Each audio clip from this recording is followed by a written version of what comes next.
I was tortured very severely underground in the Egyptian prison.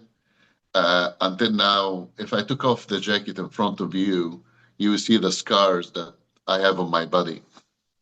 I received the Queen Elizabeth Medal of Honor just a few years back, and they asked me, "This is your first medal?" I told them, "No, it's the second."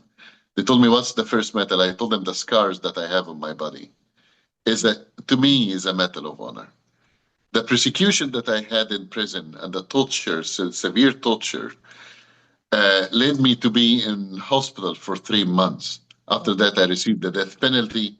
Majed el-Shafie, founder of One Free World International, an international human rights organization based in Canada, spoke to the media line about his personal background in Egypt, the story behind his relationship with Israel, and the decision to do a documentary on October 7th, presenting stories of those who survived and those who have been lost. I had to escape out of Egypt, and I stole the jet ski and I crossed from Egypt to Israel. And that was my first time to meet the Israelis. That was my first time to understand what is really Israel. You have to understand the media around you, the society. Israel is always the bad guy. Mm-hmm. So for the first time to sit down with the Israelis and to understand the compassion and the love. And God used Israel to save my life. El-Shafie immigrated to Canada and was granted political asylum there in 2002 with the assistance of the UN High Commissioner for Refugees. I ended in Canada and I started One Free World International. And this organization was based and built in order to fight for the persecuted Christians and any other minorities and stand against anti-Semitism. As a lawyer, as a minister, as a human rights activist, it's my duty to stand up for the truth, even if it cost me my life. Now, One Free World International became the biggest human rights organization in Canada, and we have branches in 28 different countries. And we fight everywhere in the front lines: Syria, Iraq, Afghanistan, Pakistan, Ukraine, Armenian Karabakh. Wherever there is persecution, we will be there to fight it together. And that's how the idea of the movie Dying to Live came from. El-Shafie created the documentary Dying to Live to educate and empower. There is 3 purposes of this movie. The first purpose is to tell the truth about the situation in Israel to the Western world. That's North America, Europe, Australia, wherever it is. I was just in Rome not that long time ago, and I was meeting with different members in the parliament. The second purpose is to show it in Israel, to tell the Israelis that they're not alone. Every day they received hate from the international community. Now they need to see an Egyptian coming with a message of love. That is extremely important for the Israelis to hear. But the third purpose, and the most important in my humble opinion, is to duplicate this movie in the Arabic and Persian and Urdu language in order to fight the ideology in the Middle East. Israel has been facing a second world front from around the world due to the ongoing war in Gaza. The Egyptian-American comedian and TV host Yousef Boutam has been one of the key voices escalating anti-Israel sentiment. Listen, Yousef Boutam, the first time we heard about him was during Muslim Brotherhood. And he was a very vocal voice against the Muslim Brotherhood. And when Sisi took over, he felt threat, so he fled Egypt. And he went back again to the United States. And that was the end of his show. And after that, he became a comedian, as you said. So I don't mind different opinions. Listen, I believe in freedom of expression. I believe in freedom of religion. I believe that everybody is entitled of his opinions. What we need to make it clear is, do you condemn October 7? Do you condemn this heinous crime? Because I will tell you why. It doesn't matter where you're standing on the case of the Israelis and the Palestinians. What happened October 7 is wrong. End of the story. It doesn't matter if you are pro-Israel, if you are pro-Palestinian. Doesn't matter if you are pro-Hezbollah, if you are pro-Hamas. I don't care what you are. But you have to have the moral compass or the moral conscience to say that this is wrong. Killing of the innocent is wrong. It doesn't matter where you're standing. It doesn't matter where you are. It's also, as I said, the new anti-Semitism, If he does not recognize Israel as state and the right to exist and the right to defend itself, we have a problem, because that's a hate speech. Now, there is a freedom of speech, there is freedom of opinion, and if you are talking peacefully, if you are trying to raise your points and you want to ignite in a conversation, and from Egyptian to an Egyptian, I welcome you.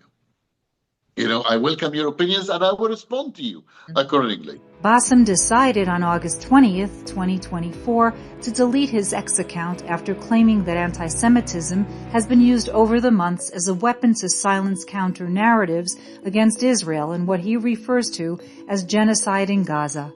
My question to Boutam and all of these people that are throwing this now, where did you get your numbers? They said, we got our numbers from the health ministry of Hamas, the health office of Hamas. Are you willing to believe a terrorist organization, an organization that have no problem killing women and children? You are willing to believe their numbers? That's what. And how do you know? Let's assume that the numbers is correct. 45 Palestinians was killed. How do you know that all of them civilians? How do you know that all of them civilians? How I wouldn't know that 80% of them is Hamas? How do I know? So do not repeat a propaganda without a fact.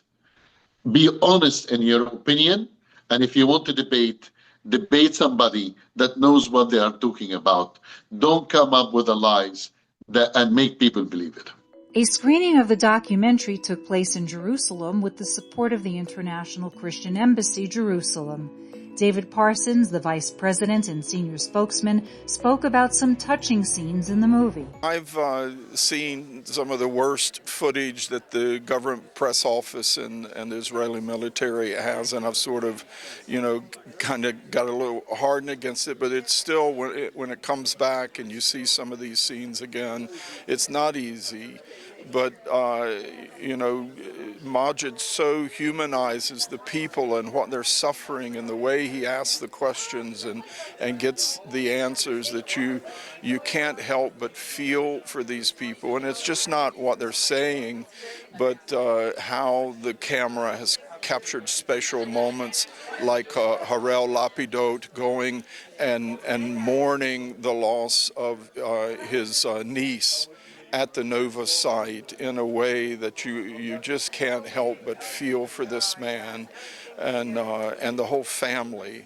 And so I'm so grateful that he's been able to capture special moments that make Israelis real and not horrible or scary or evil, but real human beings who have suffered real loss and need that acknowledged by the whole world.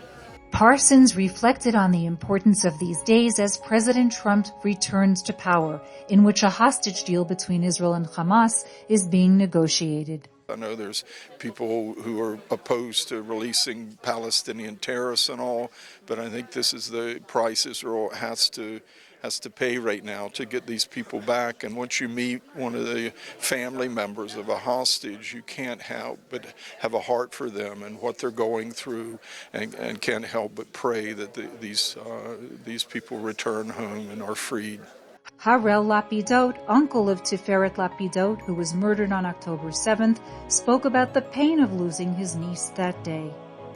I'm Tiferet Lapidot, uncle. Tiferet was murdered during the Nova Festival. As a matter of fact, for 11 days we thought that she was a hostage. Unfortunately, after 11 days,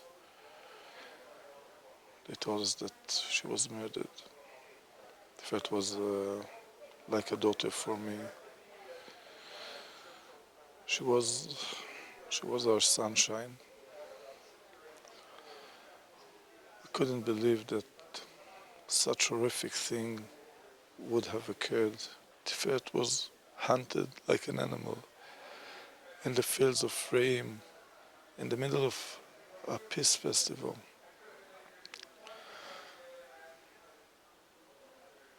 Every day that I wake up in the morning, I tell myself, perhaps it's just a nightmare.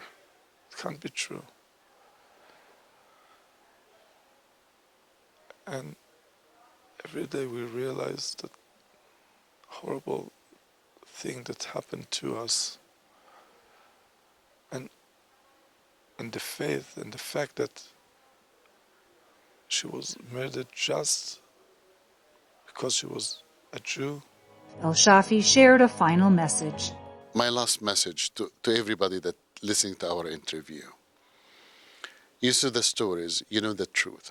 Once you know the truth, you have two options in life.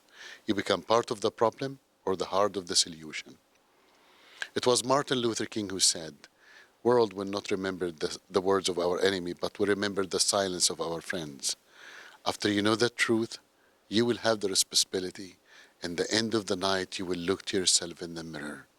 And you have to ask yourself one question. Did I do what I have to do, stop evil, or I become part of it? It's between you and yourself and your God. From Jerusalem, Giorgia Valente, reporting for the Media Line.